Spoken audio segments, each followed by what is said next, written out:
I think this is a contest of giants. They're going to headbutt. I don't think anyone has the upper hand in this relationship. Certainly the Chinese are very dug in. They see this as a matter of national security. Also, huge national pride is at stake. And yes, I mean, the US is important to China, but in terms of merchandise trade, it only accounts for 17% of China's total exports. Now, that is the biggest market, but 17% is not a lot. I mean, nothing like our dependence on China, for example. And of course, China is a huge importer of US services. And so much of this discussion takes place around goods. But China actually is a massive importer of US services. So US has got a huge amount at stake in this. So from economic terms then, as a percentage of GDP, there has been quite a bit written about China having more to lose than the US. Why is it standing so firm? Well, as I said, it's a matter of national pride, national security. So they see themselves very much being put upon by the US. And you have to understand that we look at China as an authoritarian one-party state, which it is. But there's a huge political dynamic within that state. And one of the most potent forces is nationalism. And no Chinese leader can be seen to be weak in the eyes of, or responding to international pressure in a way that's weak or perceived to be weak. And of course, these tariffs haven't come out of nowhere. They're not unexpected. China's been preparing for a trade war with the US for a number of years. Absolutely. And I was in Beijing not so long ago, and that's really the sense you had, that people are building resilience, and China's been building resilience. Now, it's important to remember that Biden administration did nothing to repeal Trump 1.0 tariffs on China or the export restrictions on high-tech products to China. Biden continued all of the Trump policies with respect to China. And I think that very much put China on notice that it doesn't matter who's in the White House, they're going to be in the sights. And so they've been building resilience. And they've done that by shifting a lot of low value-added labour-intensive manufacturing to neighbouring countries, Vietnam, Bangladesh, for example, Malaysia, Mexico, and also they are moving up the value-added chain into much higher value-added products. And as you say, China has been trying to move its manufacturing away from that low end to the high end. What do you think it would make of Washington's approach to trying to onshore industrial manufacturing back in the US? Yeah, well, I don't think China cares all that much about moving industry even to the US. It's whether the US really wants that sort of industry. I mean, 80% of Americans say they would like to see manufacturing onshored, but only 25% of Americans say they'd want to work in manufacturing. And in many ways, what Trump is doing is trying to take the US back to like a 1970s model for the economy, whereas the US has moved on way beyond that. And its advanced services, its digital economy is so advanced, so capable.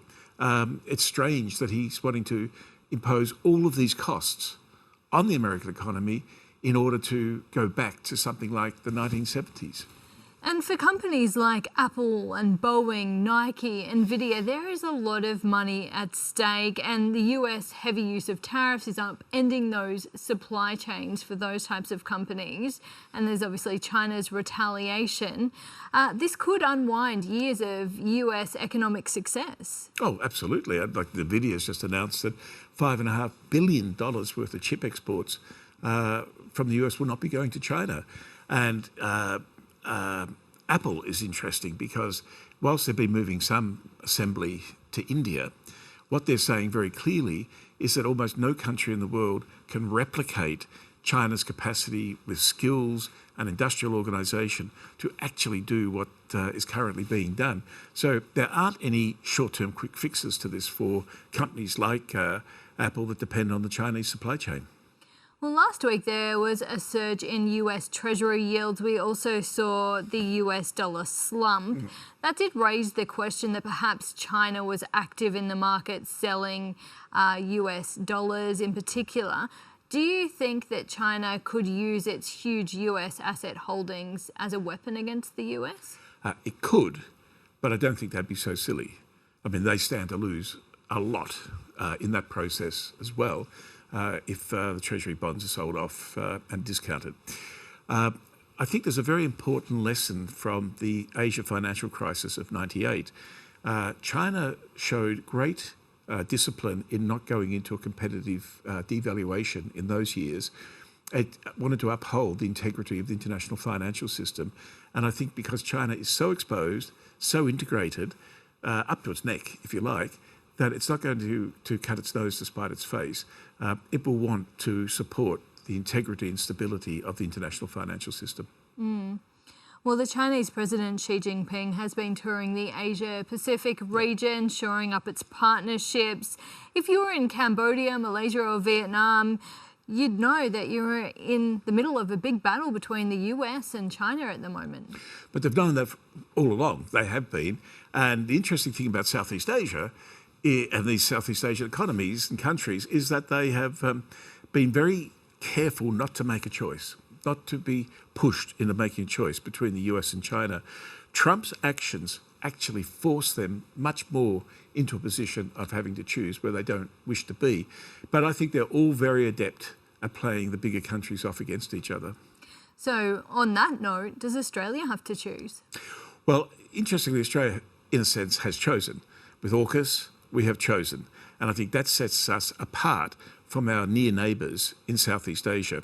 And I think that is one of the issues with AUKUS. They look at Australia and see that Australia, in foreign policy terms, has chosen to be with the Anglosphere, not with the region. And that is a big difference. So it's in that sense, it's over for us. So is that a problem?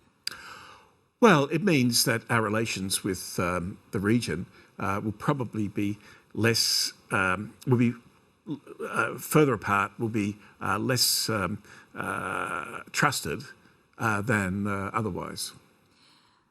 Is there a risk that this trade war becomes a full-blown economic war and then an actual war? Well, I think it's heading to a full-blown economic war. The question is how long it lasts. And I noticed that the Chinese leader, Xi Jinping's appointed a special trade negotiator to deal with this. I think there will be a lot of discussions behind the scenes how to find a way for both sides to climb down.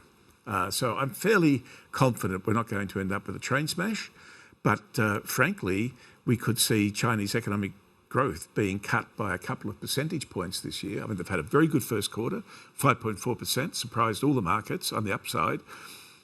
But I think the extent of these measures and the disruption, I mean, there are ships on the ocean that have been stopped, full of goods going to the United States because the exporters don't know what to do, and ships aren't being loaded. So it's terribly disruptive.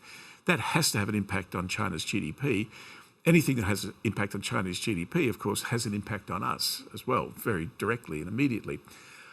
I think with a kinetic war, a war as such, as you say, I think that's a long bow to draw. I don't see that happening in any way at this stage. And I think you'll find that... See, the thing about international relations and great powers is they always do what's in their interest. And they will find in their interest a way to walk back from the position they're in. And I'm sure it won't be beyond the Chinese wit to find some face-saving political set of measures. There'll be an economic cost as well, but something that allows Trump to step back to some extent. So do you think they can hold firm longer than Donald Trump? Do you think he'll blink first? Well, I don't think it would be the Chinese negotiating style to force him to blink. They would not be interested in that. They will hold firm, there's no doubt about that. And I think that realisation will help Trump and his advisors to begin to think of what is the climb down? How do we save face in this? And I think China will be very, very pleased to provide some face-saving measures for Donald Trump. Geoff Raby, thank you so much. My pleasure, thank you.